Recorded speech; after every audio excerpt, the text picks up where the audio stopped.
వచ్చే ఎన్నికల్లో 175 స్థానాల్లో వైఎస్ఆర్సీపీ విజయం ఖాయమని ధీమా వ్యక్తం చేశారు శృంగవరపుకోట ఎమ్మెల్యే కడుబండి శ్రీనివాసరావు. విజయనగరం జిల్లా కొత్త వలసలో వైఎస్ఆర్సీపీ కార్యాలయంతో పాటు ఎన్నికల కాల్ సెంటర్ను ఎమ్మెల్యే ప్రారంభించారు. ఈ సందర్భంగా ఎన్నికలలో ఇచ్చిన హామీలను 98% అమలు చేసిన ఘనత సీఎం వైఎస్ జగన్కే దక్కుతుందన్నారు. పార్టీలు, కులాలు, మతాలకు అతీతంగా అర్హులైన ప్రతి ఒక్కరికి సంక్షేమ పథకాలను అందించామన్నారు ఎమ్మెల్యే కడుబండి. 2019లో ఏ విధంగానైతే ఎన్నికల్లో వైఎస్ఆర్ కాంగ్రెస్ పార్టీ 150 నియోజకవర్గాల్లో గెలిచి జెండా ఎగురవేయడం జరిగింది.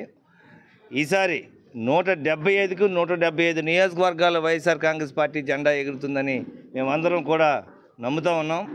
రాబోయే కాలంలో మళ్ళీ జగననే ముఖ్యమంత్రి అయితే మేము బాగుంటాము, మా పిల్లలు బాగుంటారు, మా భావితరాలు బాగుంటాయని ప్రత్యేకంగా ఈ శృంగవరపుకోట నియోజకవర్గంలో అయితే జగన్మోహన్ రెడ్డి గారిని 10 కాలాల పాటు ముఖ్యమంత్రిగా చేసుకోవాలని మా ప్రజలందరూ కోరుతూ ఉన్నారు.